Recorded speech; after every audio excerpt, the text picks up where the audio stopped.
آپ کے سامنے نماز باجماعت کے جتنے فضائل رکھے، ان فضیلتوں کو رکھنے کا مطلب یہ نہیں تھا کہ نماز باجماعت مسجد میں پڑھنے کی یہ فضیلت ہے اس لیے آپ کے پاس آپشن ہے، آپ مسجد میں آئیں پڑھ لیں، نہ آئیں نہ دل کرے تو گھر میں پڑھ لیں۔ ہرگز یہ بات نہیں ہے۔ آج سے آپ کے سامنے نماز باجماعت کی مسجد کے اندر جو فرضیت ہے اس کے چند دلائل رکھیں گے اور کوشش کریں گے کہ ان باتوں کو، ان دلائل کو تیزی سے مکمل کر کے ذکر اللہ، قرآن پاک کی مختلف صورتیں اور اذکار کے حوالے سے آئندہ دروس میں اپنی گفتگو جاری رکھیں۔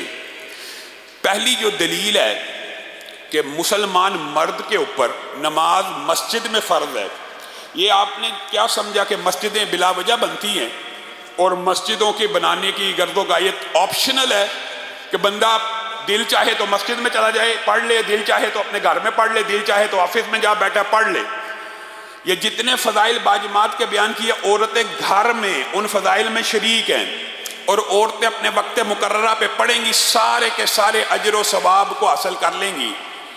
لیکن اگر کسی عورت کا بچہ 7 سال سے بڑا ہو چکا ہے، وہ اس کو حکم نہیں دیتی اور 10 سال کا ہو گیا مسجد نہیں جاتی، تو وہ اس فرضیت کے چھوڑنے کے جرم میں برابر کی شریک ہے کہ وہ بچے کو نہیں بھیج رہی، اس کے ضمیر کے اوپر کوئی اثر ہی نہیں پڑ رہا، یا حامد بھی گھر بیٹھا ہوا ہے، اس کو اس کے نیکی کے اس کام میں تعاون نہیں کر رہی، یا حتیٰ کہ والد ہی کیوں نہیں ہے، اس کو بھی دین کے مسائل سمجھائے۔ تو سب سے پہلی جو دلیل ہے کہ نماز مردوں کے اوپر مسجد میں باجماعت فرض ہے، وَأَقِيمُوا الصَّلَاةَ وَآتُوا الزَّكَاةَ وَارْكَعُوا مَعَ الرَّاكِعِينَ وَارْكَعُوا مَعَ الرَّاكِعِينَ۔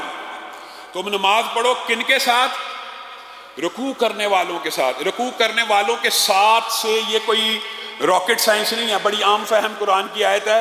نماز کس کے ساتھ جا کے پڑھنی ہے؟ مسجد میں رکوع کرنے والوں کے ساتھ رکوع کرنا ہے۔ حکم ہی مسجد کا ہے۔ اگر انفرادی حکم کی، انفرادی نماز کی اجازت ہوتی تو راکعین کا اللہ تعالیٰ ذکر نہ کرتا کہ رکوع کرنے والوں، یعنی متعدد افراد ہوں، ایک سے کم از کم زائد ہوں، ویسے تو جمع آپ کو پتہ 3 سے ہوتی ہے، لیکن 2 افراد بھی ہوں تو نماز باجماعت ہوگی۔ اس حدیث کی طرف بعد میں آئیں گے۔ پہلی دلیل یہ ہے قرآن پاک کی، یعنی رکوع کرنے والوں کے ساتھ، رکوع کرنے سے مراد ہے جماعت کے ساتھ ادا کی جائے، مسجد میں لوگوں کے ساتھ، ایک مؤذن اذان دے، اقامت قائم ہو اور وہ مسجد میں نماز ادا ہو۔ دوسری جو سب سے بڑی دلیل ہے، سورۃ نساء میں آپ چلے جائیں، اور یہ سیرت کے باب میں ہم نے آپ کے سامنے صلاۃ خوف کا مفصل تذکرہ کیا تھا۔ صلاۃ خوف کس نماز کو کہتے ہیں؟ جو حالت جنگ میں پڑھی جائے، جو حالت جنگ میں پڑھی جائے، اور اس کا نام ہی کیا؟ صلاۃ خوف۔ خوف کے عالم میں امن نہیں ہے۔ وہ نماز کیسے پڑھنی ہے؟ سورۃ نساء میں اور احادیث میں اس کے متعدد طریقے ہیں۔ مختصر طریقہ یہ ہے، بعض جو قرآن پاک میں بھی جو طریقہ بیان ہوا، یا اس کا آپ یہ سمجھ لیں اجمالی مفہوم یہ ہے کہ ایک امام ہوگا، وہ جماعت کرائے گا، پیچھے ایک جماعت ایک رکعت نماز اس کے ساتھ ادا کرے گی، پھر وہ ایک رکعت کر کے پیچھے چلی جائے گی، دوسری جماعت آئے گی، وہ امام کے ساتھ دوسری رکعت ادا کرے گی۔ یہ مختصر آپ کے سامنے جمالی جائزہ لیا، بعض احادیث میں اس کی دیگر کفیات کو بھی بیان کیا گیا۔ اب آپ نے ایمانداری سے مجھے بتانا ہے کہ یہ صلاۃ خوف قرآن میں موجود ہے، حدیث میں موجود ہے، اور نماز کا نام کیا ہے؟ صلاۃ خوف۔ اگر خوف کی وجہ سے اور معمولی نوعیت کی شرعی عذروں کی بنا پر جماعت کے بغیر نماز پڑھنے کی اجازت ہوتی تو بالاولا اور بالاولا کہاں پہ اجازت ہوتی؟ جنگ میں۔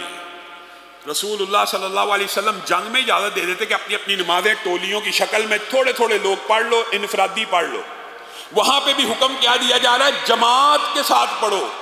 اور جماعت اور نماز کے امام ابن تیمیہ نے اس کی تفصیل میں کیا خوبصورت نقطے اٹھائے ہیں۔ جماعت کی تفصیل اور نماز کی تفصیل میں آپ کو پتہ ہے عمل کثیر سے نماز باطل ہو جاتی ہے۔ یعنی اگر قبلہ رو بندہ کھڑا ہے اور اپنی پشت قبلے کی طرف کر لے تو نماز باقی رہتی ہے۔ اگر اتنا زیادہ ٹریول کرے نماز باقی رہتی ہے۔ اگر امام کے سلام پھیرنے سے پہلے بندہ اٹھ جائے نماز باقی رہتی ہے۔ یہ نماز کے کتنے واجبات ہیں؟ امام ابن تیمیہ نے ان کی ایک فہرست بنائی ہے کہ یہ نماز کے کتنے واجبات ہیں جس کو رسول اللہ صلی اللہ علیہ وسلم نے اور اللہ نے اگنور کر دیا، معاف کر دیے، لیکن نماز باجماعت کو معاف نہیں کیا۔ نماز باجماعت میں شامل ہو جاؤ، یہ جو واجبات ہیں، ایک رکعت پڑھنے کے بعد پوری کی پوری جماعت گھوم کے پیچھے چلی جائے گی، امام کے ساتھ سلام پھیر رہی ہے؟ نہیں، وہ دوسری والے آ کے امام کے ساتھ سلام پھیریں۔ گویا نماز کے متعدد واجبات کو ترک کر دیا گیا، لیکن نماز باجماعت کو ترک نہیں کیا گیا۔ کتنی عام فہم بات ہے کہ حالت جنگ میں بھی سب سے بڑا اگر شرعی عذر ہوتا تو یہ ہوتا، حالت جنگ میں بھی نماز کو باجماعت قائم کرنے کا حکم دیا گیا۔